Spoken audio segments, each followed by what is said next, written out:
We're live. We're live. Hello, Seaside Shadows on Facebook.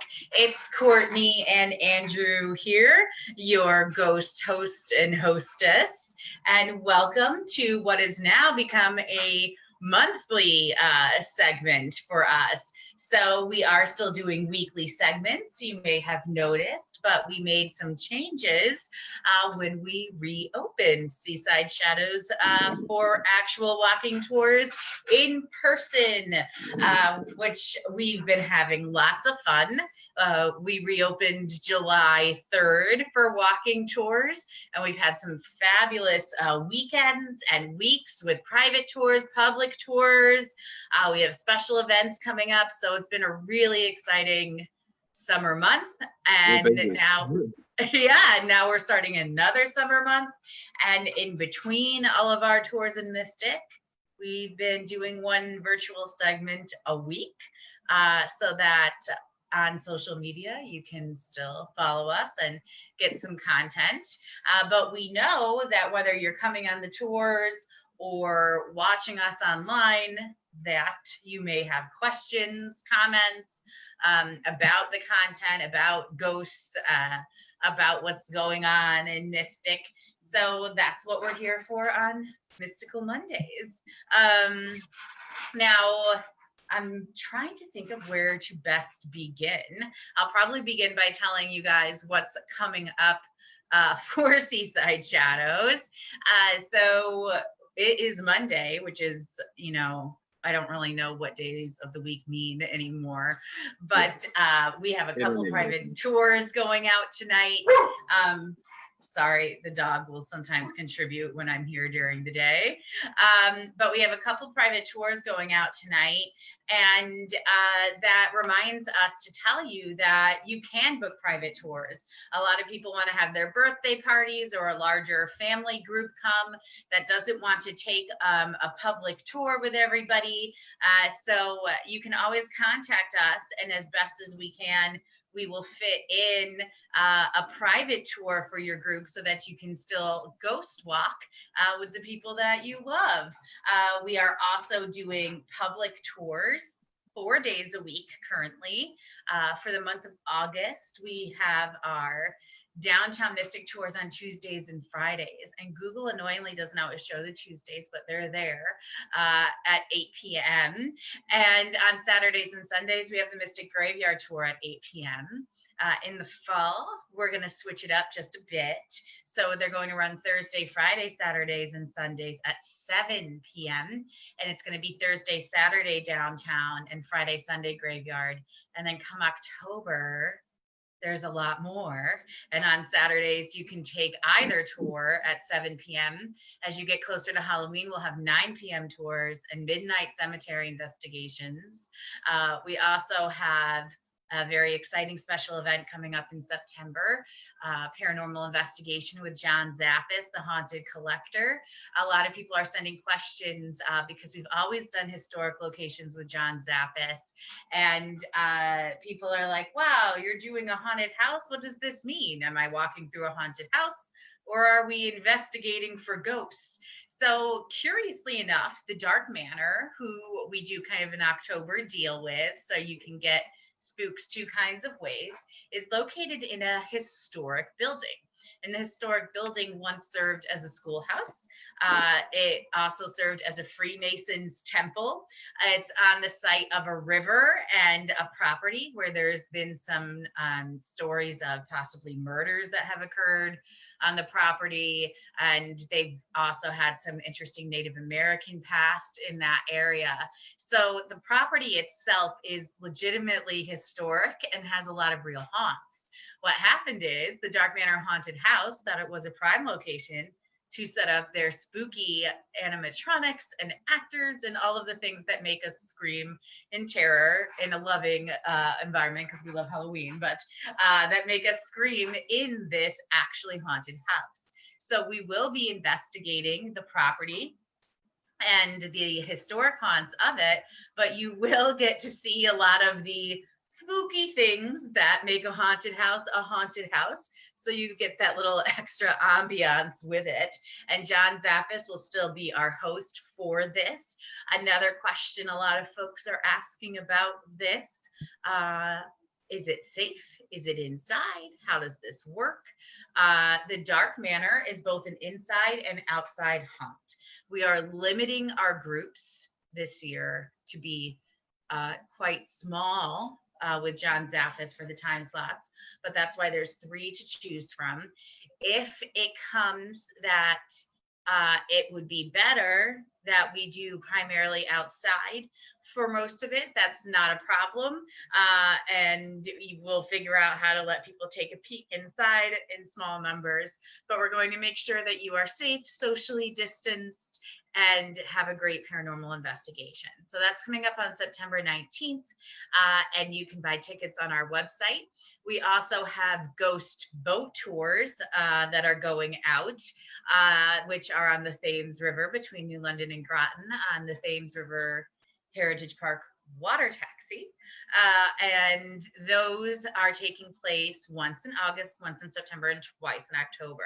So we had to eliminate our spring ones for obvious reasons, but we still have 4 this year. The August one is sold out.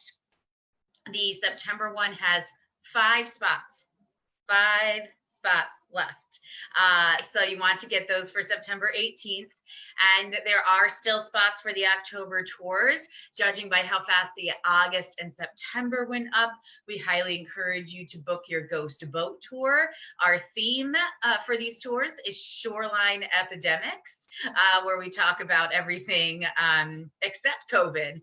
We talk about smallpox, consumption, yellow fever, malaria, battlefield injuries and infections, and take you to the sites where either these infections once occurred, such as a battlefield, or we show you the sites where people used to quarantine, where hospitals used to be, anywhere from lighthouses to sanitariums.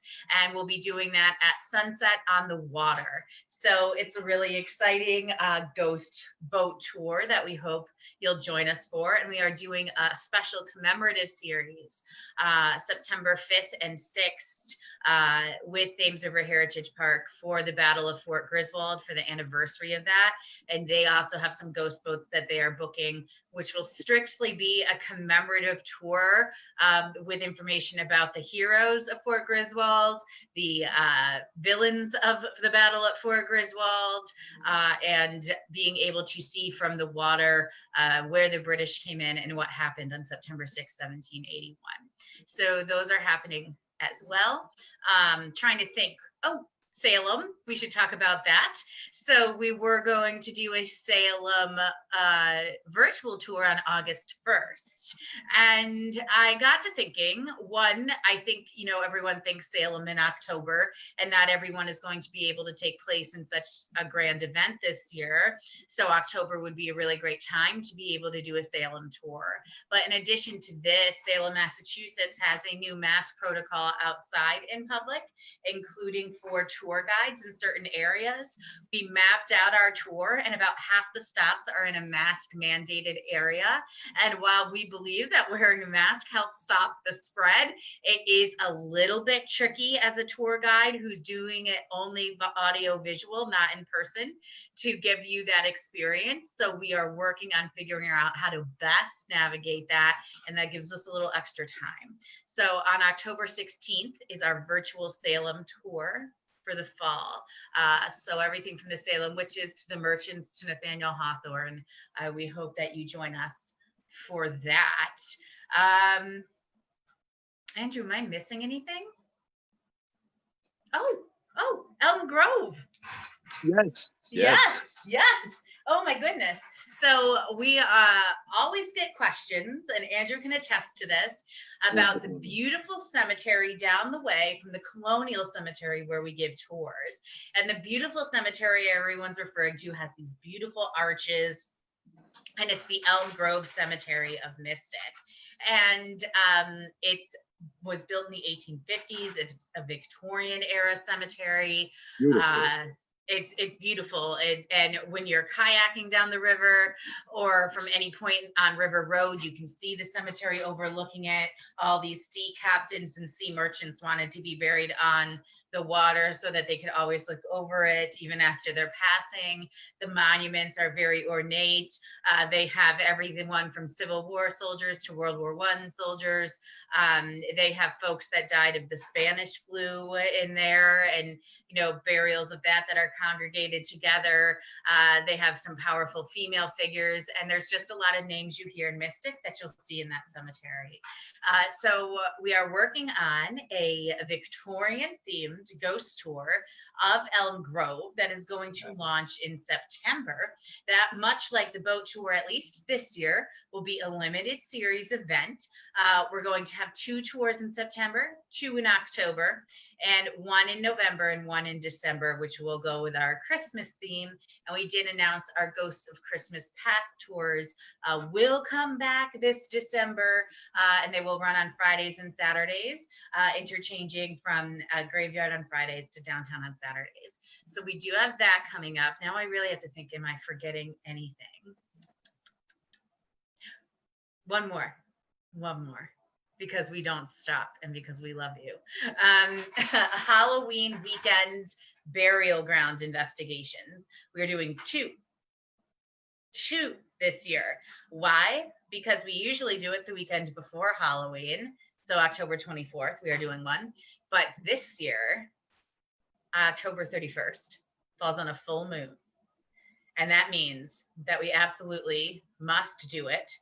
And what's more important is October 31st falls on a Saturday full moon. So you bet we will be doing a midnight investigation on that night, and tickets are now up for that as well. Now I'm really thinking, is there anything I'm forgetting? Like we have time to forget anything else? Like we have.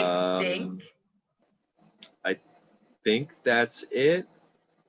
Yes. I mean, we are tentatively going to Ireland and Scotland next year, but yes, Ireland is next year. Scotland we might do next year or the year after, depending on how travel restrictions are.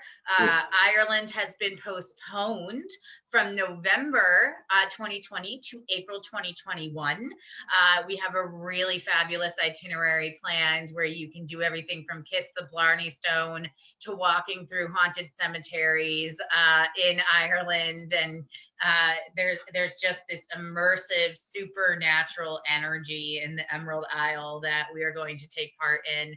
And that is going to be in April of 2021.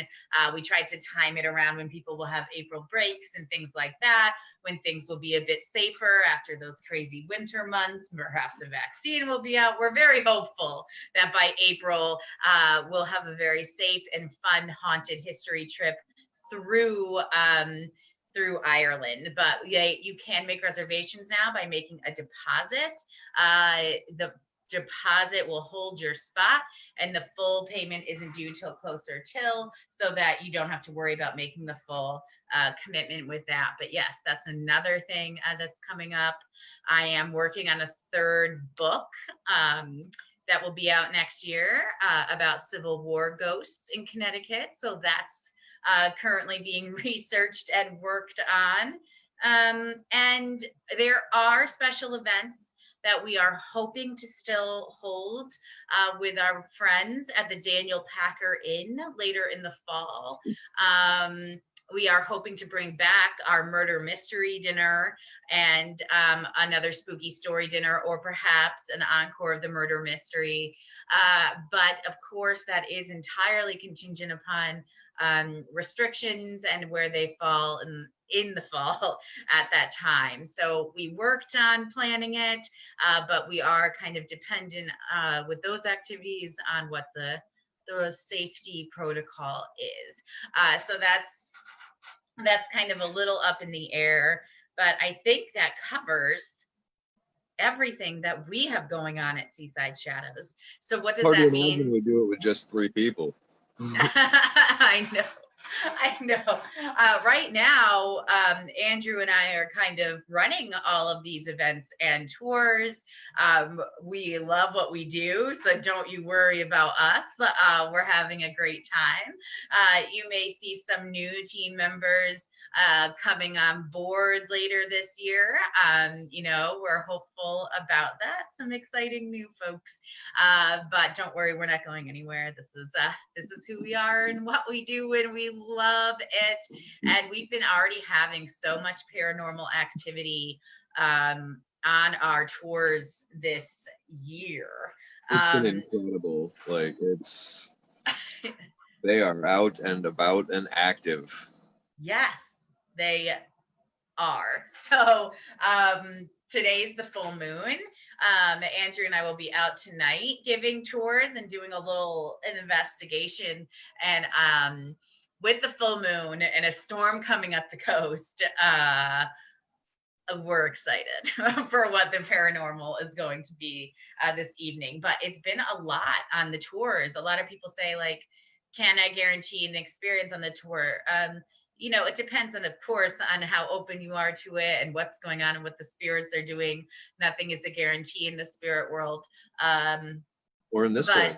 Yes, that's right. But we have been having a lot of folks, and including ourselves as tour guides, have experiences and seeing them and feeling certain feelings that the spirits felt. And incredible pictures are already coming in from guests of paranormal anomalies. So it's been really, really exciting to have the ghosts just so out and about and excited. And if you are a guest who took a tour in July and you captured some of the fabulous photos that you've shown Andrew and me, please do text them to us at 860-754-8923, or send us an email, Courtney@seasideshadows.com or Andrew@seasideshadows.com, and we will investigate the photo and brag about it online. So definitely send us photos if you've been on a tour with us. But that's what's going on in person. That's why our virtual segments are one a week, because we are grateful. And we're also only human. Yes, we're only human, but we want you to know that your support between March and July of watching us online, sharing our videos, telling people that you heard about this ghost tour group in Connecticut when you saw our videos on Facebook or Instagram or YouTube or whatever the case may be, meant the world to us. Being shut down was something we did not anticipate.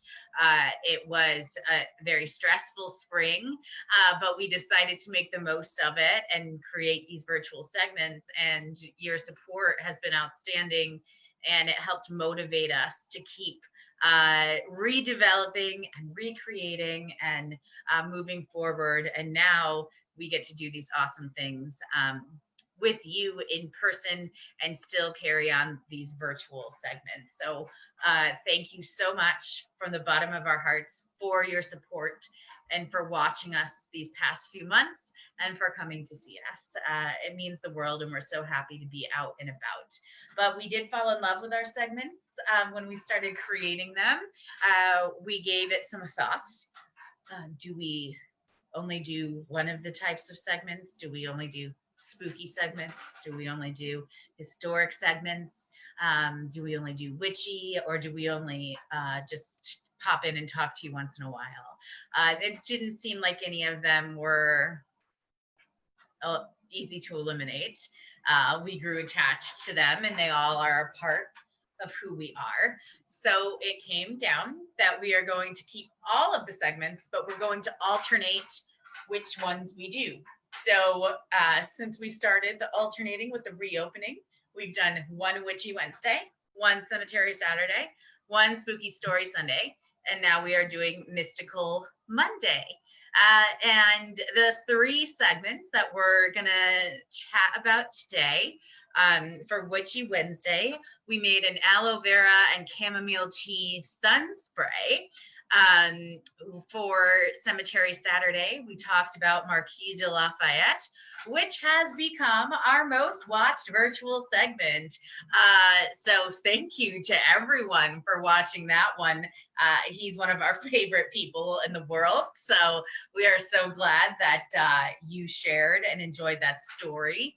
And also, we talked a bit about Bigfoot, but as he used to be called, the Wild Man, and one of his most famous Connecticut sightings. So I'll just chat briefly about the sun spray that we made.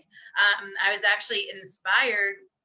Some of you may remember that Andrew did a segment about male witches, and the practice of male witches and kind of male gods. And a lot of these practices, people always think of witches as a lady, but that really is not the case.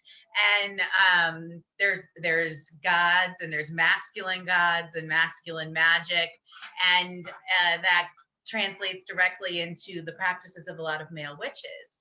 But there's a lot of sun gods who are male, and chamomile is considered a male herb, and that gives it a strength and power from these sun gods. So I was inspired by the male witch segment, and we decided to make a concoction that was based on that. A lot of what we did were a lot of female energies of healing, but then this one is healing, but there's this potency and strength because it's coming in. When you think about your body getting burns and bites, it's almost like this wound, and you need something strong. And so we looked toward the sun gods, whether Egyptian, Greek, or Roman, and everyone agreed that chamomile was an herb that would have been used for soothing. Lots of folks drank it quite regularly, and had it around their house. And aloe vera is what we may be familiar with as a gel that we put on our sunburns and things like that. But you can make a sun spray so that you don't have to have just a gel that you rub over or that's kind of greasy. And so we did an old recipe that was a blend of chamomile tea.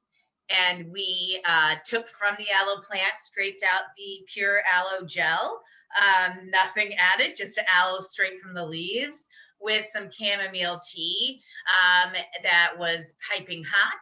And we blended those together, and you refrigerate it for about a week. And you spray it on your bug bites and your sunburns.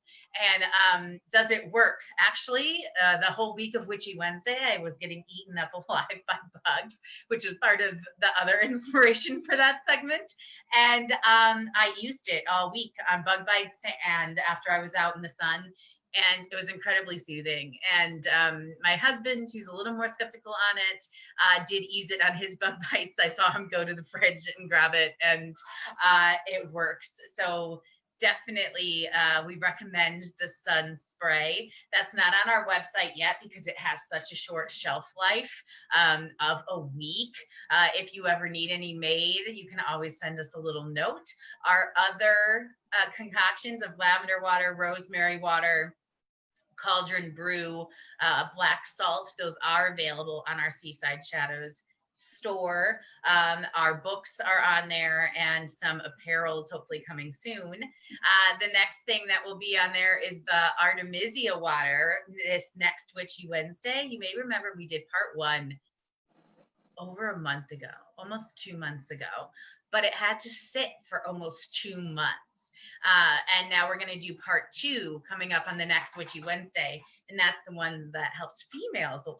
So going back to women and helping with menstrual cramps and inflammation and cycles. And we're going to finish the Artemisia water, which is a mugwort concoction, on the next Witchy Wednesday. So that's kind of our Witchy Wednesday recap. I will start off by addressing the biggest segment we've had so far.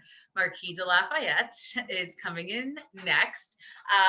He has been someone that I have always adored. I think people kind of didn't realize what a large part of the war he was, the Revolutionary War.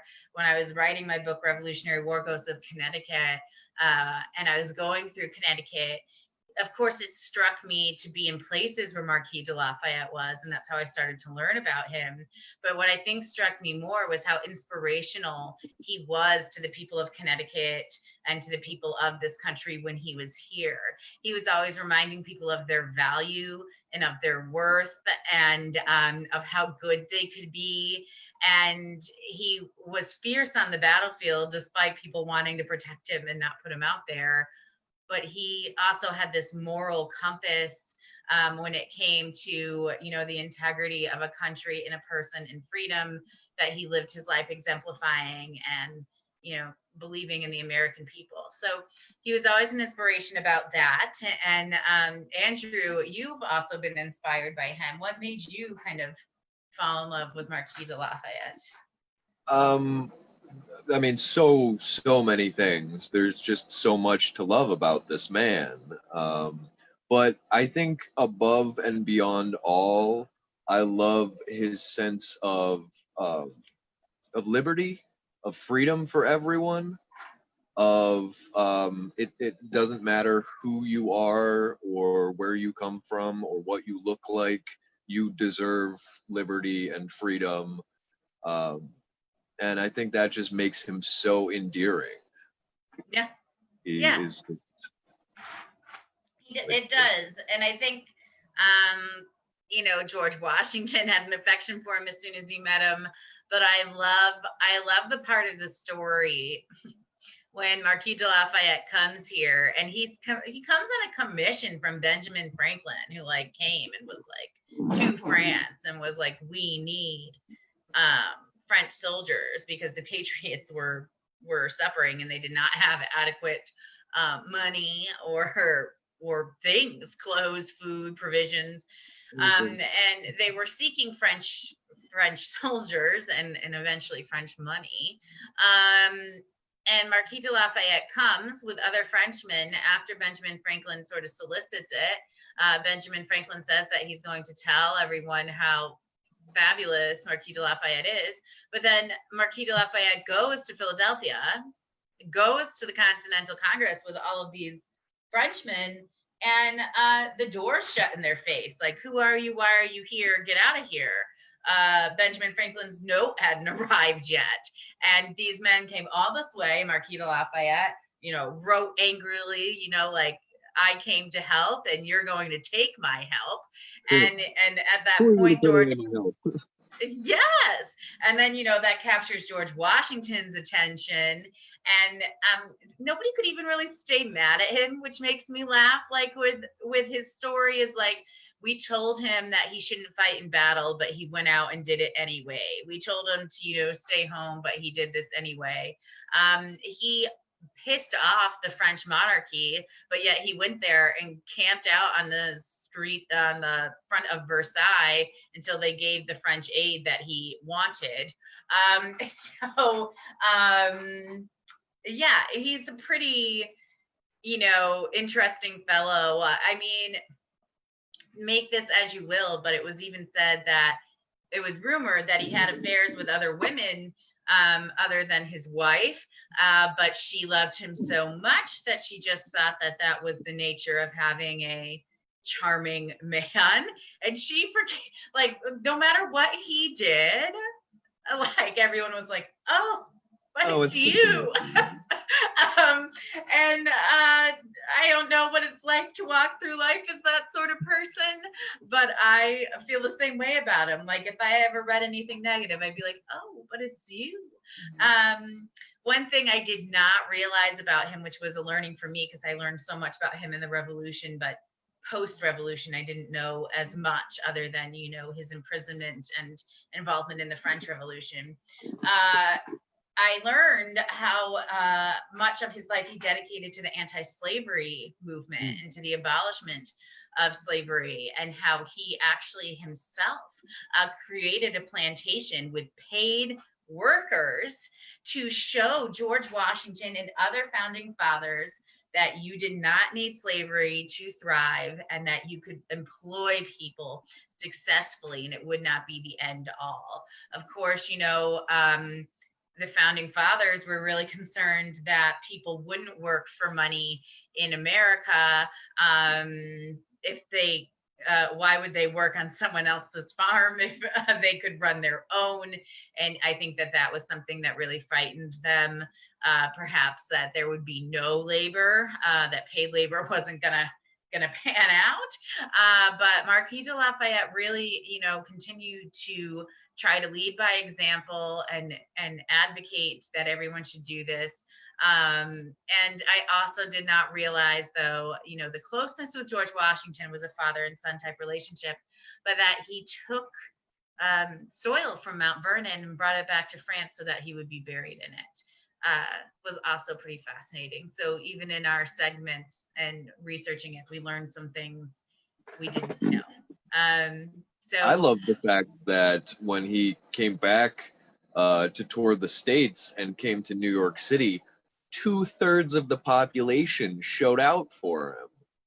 yes, Like, that is, like, think of the Beatles coming to America, and the Marquis warps that. He makes that look just like a couple of guys showing up for their friends. Like, yes, yes, yes.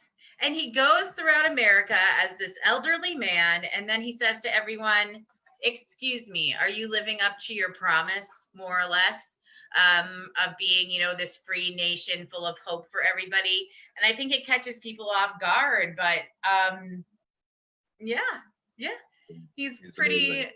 pretty awesome. Marquis de Lafayette, if you did not watch the segment, if we recapped it, it would be all of Mystical Monday. But if we recapped it in full, it is also, as well as our most viewed, our longest segment to date. It's about 40 minutes. So if you are looking for something to watch, we recommend it. And last but certainly not least, let's talk about Bigfoot, the wild man. So, going off of the premise of what surprised me most in this research is that the legend of Bigfoot, as he is called by that name, really didn't start until the 1950s. So it reminds me of one of the legends on our downtown tours that I won't give away, but it is a mid 20th century sort of thing that took hold about these human-like creatures, and the fascination with that really starting to take place then, and then the escalation of those stories becoming a household name really happened in the 70s, and then it started to take place in media. So to watch that find out that was a very recent evolution. When I've grown up my whole life just thinking Bigfoot was a name everyone knew, but it really isn't that old. I think my mom told me one of the first movies I watched was like Harry and the Hendersons. So, apparently Bigfoot was always in my mind somewhere. But I think it is recent-ish. So it seems like that when you hear about Bigfoot. But then I thought, no, there's got to be stories before that, because sadly the 1950s story was a hoax. Like, they found the guy making Bigfoot prints in the earth. Like, it was a mess.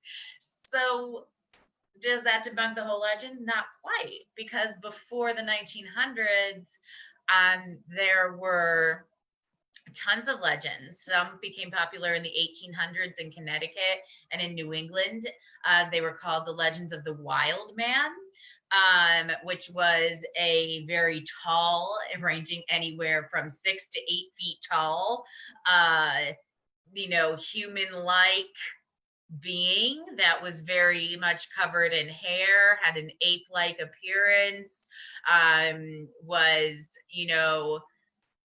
startling animals coming by farms, things like that, was started to sort of be depicted in the 1800s. But then when we look at the 1800s and we look at Victorian drama, was that them?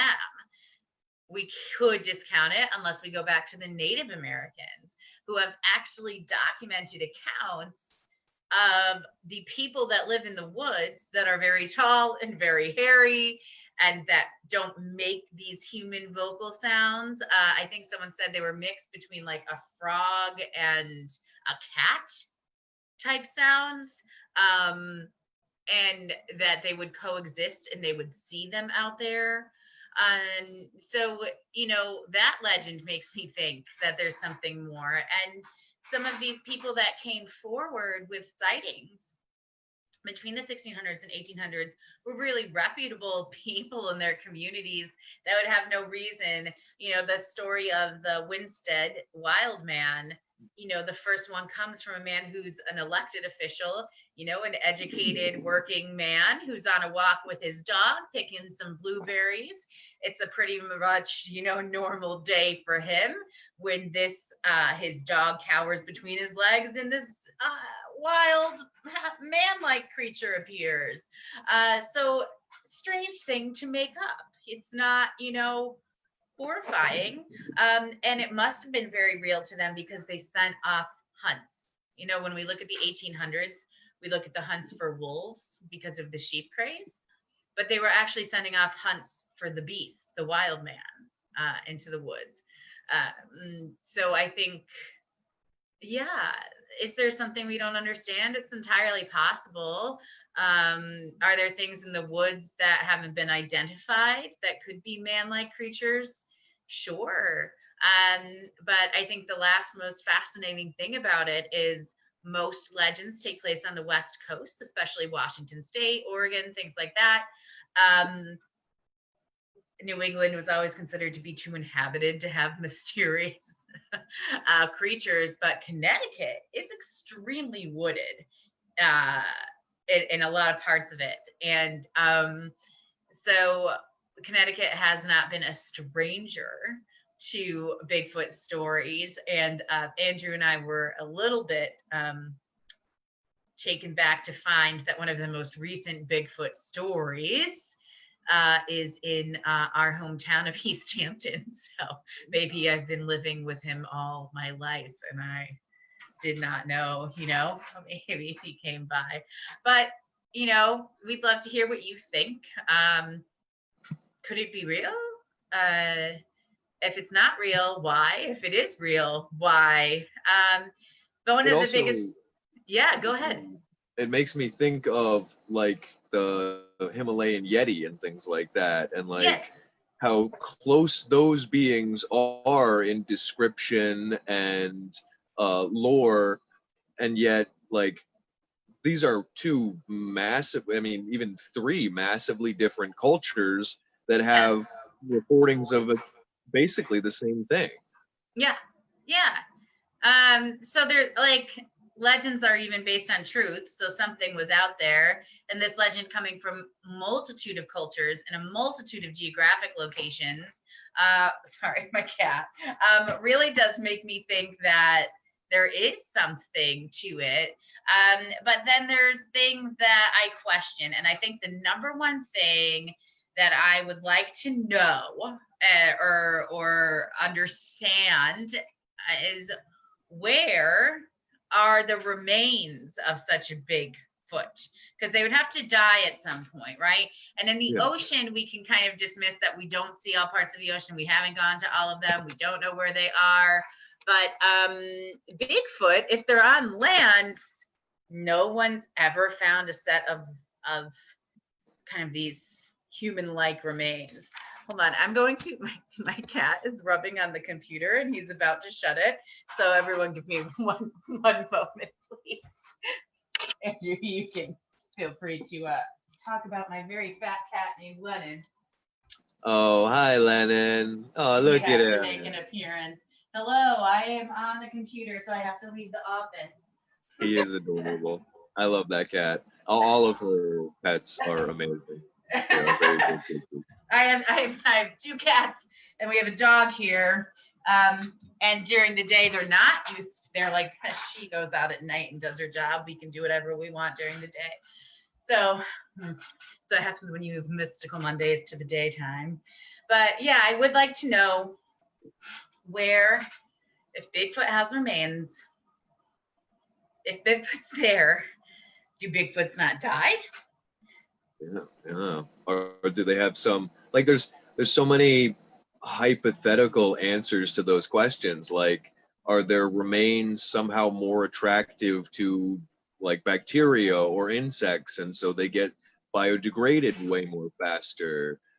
Is there something in their blood that we don't know that makes them virtually dissolve when they die to keep them hidden? Like, there's You're so right. many, like, why Yeah. haven't we? Yeah. Yeah, you're right. You're right. And I think, as with anything, I think the struggle in the paranormal world for all of us who work in it, whether you are someone who is studying these cryptid creatures or you're studying UFOs and alien life, or you're studying the afterlife and spirits, no matter where you, like us, we'll dabble in the other, and then we'll run away because we get scared and we feel comfortable with our ghosts. But no matter what part of the paranormal you're in, there's kind of this problem that has been in the community for decades, probably centuries, where there are those who fake evidence in every way of it, or they fake a story, they make something up, whether they're attention seeking or they've got a lot of time on their hands, I don't know. But there's people who make up encounters and stories, or a story that had a rational explanation goes too far and then gets debunked later. And it's a struggle in the paranormal community because there's this tendency to dismiss the creature or mentality or belief in ghosts or anything altogether, because something could have been proven fake. But just because one person staged or missaid something, does that mean the whole thing? And I think what we do at Seaside Shadows is go back and say, look, these beliefs and legends go further than before anyone was making something up. They go back centuries to people who were worshiping their ancestors and honoring their ancestors and documenting experiences of these creature-like people. There's these things that go back even further that say, no, you can dismiss those. I don't even know what you want to call those people. What's a word for the people that like make Hoaxes? stuff up? The hoax people, like, you can dismiss them. They're not all of us. They're not the norm. And there are legitimate evidence. There is legitimate evidence as much as there is, debunkable evidence. But I think that's always been a challenge in the paranormal community. And I noticed that a lot during the Bigfoot story, is it was always this try to discredit, because one person was discredited. Now they try to discredit everybody that has a sighting. And that's, always a challenge. Why would everybody make this up? Why would all communities make this up? I very often on my tours say that a wise man knows that he knows not. If you are 100% certain about something, you are wrong in Yes. at least one way, because nothing in this world is 100% certain. That's right. So none of us really know what goes on. So right. to be so cemented in this cannot be because that one was a hoax, so they're all hoaxes, that's just being silly. Like, yes. You're not even thinking logically at that point. Yes. I think, some people try so hard to debunk that they almost forget that a certain amount of being open goes a long way with the paranormal. Well, they So go so far in the other direction that it's like, well, you are so adamant that it's not true. How do you know? Like, yeah, you are just as concrete in your belief as the people who swear this is true. And yeah, like, yeah. I would say like, and and maybe you feel the same. I would say like years ago, even though I grew up in a haunted house, I was still more dismissive of things like a Bigfoot or a half human creature or even aliens or like all these other parts of the paranormal. I was like, nah, like that's too much. yeah, Um, is that what I want to specialize in researching? Probably not, because I really like sharing the stories of human lives and connecting with their spirits. But I have come to this appreciation and understanding that maybe I was right. Maybe there is no such thing.